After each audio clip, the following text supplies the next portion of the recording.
வணக்கம். நம்ம எல்லாருக்குள்ளயும் ஒரு உலகம் இருக்கு இல்லையா? யோசிச்சு பாருங்க. எண்ணங்கள், உணர்ச்சிகள், நினைவுகள்னு ஒரு தனி பிரம்மாண்டமே நமக்குள்ள இயங்கிட்டு இருக்கு. ஆனா சில சமயம் ஒரு கேள்வி வரும். அந்த உள் உலகத்துக்கு நாம தான் எஜமானரா இல்ல அதுக்கு நாம கைதியான்னு தோணும். இன்னைக்கு இந்த பவர்ஃபுல்லான உள் உலகத்தை எப்படி புரிஞ்சுக்கிறது, அதை எப்படி நம்ம கட்டுப்பாட்டுக்குள்ள கொண்டு வரதுன்னு தான் பார்க்க போறோம். இந்த கேள்வியை நீங்களே உங்களுக்கு கேட்டு பாருங்களேன். தேவையில்லாத கவலை, கண்ட்ரோல் பண்ண முடியாத கோவம், இல்லனா திடீர்னு வர்ற சோகம்.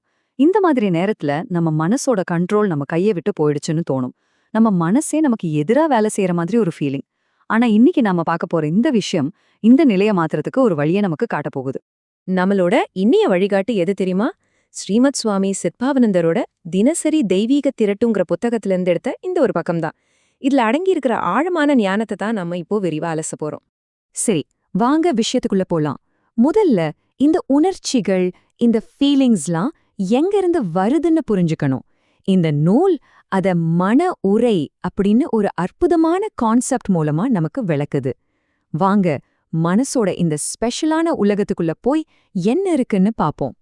இங்க தான் நம்ம பயணத்தோட முக்கியமான விஷயமே வருது. இந்த வரிகள் என்ன சொல்லுதுன்னா, மனிதனா மனசுள்ளவன். அது அவனோட 3வது உரை அல்லது லேயர்னு சொல்லப்படுது. சரி, இந்த மனசோட முக்கியமான வேலை என்ன? உணர்றது, அதாவது ஃபீல் பண்றது. ஆமாங்க, உணர்ச்சிங்கிறது மனசோட அடிப்படை வேலை. இது நமக்கே சொந்தமான ஒரு பவர்ஃபுல் டூல். இந்த ஒரு வரி நம்மள பத்தி ஒரு ஆழமான உண்மையை சொல்லுது. மத்த உயிரினங்கள மாதிரி இல்லாம நம்மால ரொம்ப தீவிரமா உணர முடியும். இந்த தீவிரமான உணர்ச்சி தான் கலை, அறிவியல், காதல்னு எல்லாத்தையும் உருவாக்குது. ஆனா இதே விஷயம் நமக்கு ஒரு பெரிய சேலஞ்சா மாறும்போது என்ன பண்றது? அதத்தான் நம்ம அடுத்ததா பார்க்க போறோம். இப்ப இந்த மன உரைக்குள்ள என்னதான் நடக்குதுன்னு பாப்போமா? அது ஒரு போர்க்களம் மாதிரின்னு வச்சுக்கோங்களேன். அங்க 2 எதிரெதிரான சக்திகள் எப்பவும் மோதிக்கிட்டே இருக்கு. இந்த 2 விஷயம்தான் நம்ம வாழ்க்கையோட மொத்த அனுபவத்துக்கும் பேஸ். நம்மளோட எல்லா ஃபீலிங்ஸையும் சிம்பிளா 2ஆ பிரிக்கலாம். ஒன்னு சந்தோஷம், அன்பு மாதிரி நம்மள வளர வைக்கிற பாசிட்டிவ் ஃபீலிங்ஸ். இன்னொன்னு துக்கம், வெறுப்பு மாதிரி நம்மள தேய்க்கிற நெகட்டிவ் ஃபீலிங்ஸ். நம்ம உள் உலகத்துல இந்த 2க்கும் நடுவுல ஒரு இடைவிடாத போராட்டம் நடந்துட்டே இருக்கு. ஓகே, இந்த ஃபீலிங்ஸ் எல்லாம் சும்மா மனசுக்குள்ள மட்டும் இருந்துட்டு போறதில்ல. அது நம்ம வாழ்க்கையில நிஜமான உறுதியான விளைவுகளை ஏற்படுத்துது. அது நம்மள உருவாக்கவும் முடியும், அழிக்கவும் முடியும். அது எப்படின்னு பாப்போம். இதோட ரிசல்ட் ரொம்பவே கிளியர். அன்பு, நம்பிக்கை மாதிரியான பாசிட்டிவ் ஃபீலிங்ஸ் நம்மள உடம்பு ரீதியாவும் சரி, மனசு ரீதியாவும் சரி உருவாக்குது. சொல்லப்போனா இது நம்மள வளர்க்கிற சக்தி. ஆனா இதுக்கு நேர்மாறா வெறுப்பு, பயம், கவலை மாதிரி நெகட்டிவ் ஃபீலிங்ஸ் அதே ஆரோக்கியத்தையும் வளர்ச்சியும் கொஞ்சம் கொஞ்சமா அழிக்குது. இது நம்மள அழிக்கிற சக்தி.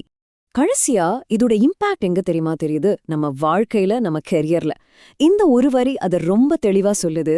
மன உரை ஒரு மனிதனின் வாழ்க்கையை உருவாக்குகிறது அல்லது சிதைக்கிறது.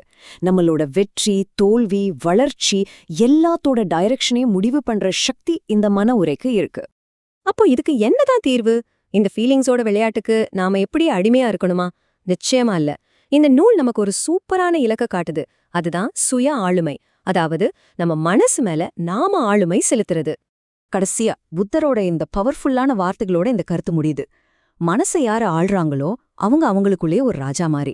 அவங்கள வெளி உலகம் கண்ட்ரோல் பண்ணாது. அதுக்கு பதிலா அவங்க உள் உலகத்தை அவங்களே ஆளுவாங்க. சந்தோஷத்துக்கோ அமைதிக்கோ அவங்க மத்தவங்கள சார்ந்திருக்க வேண்டிய அவசியமே இல்ல. எல்லாமே அவங்களுக்குள்ளேயே இருக்கு.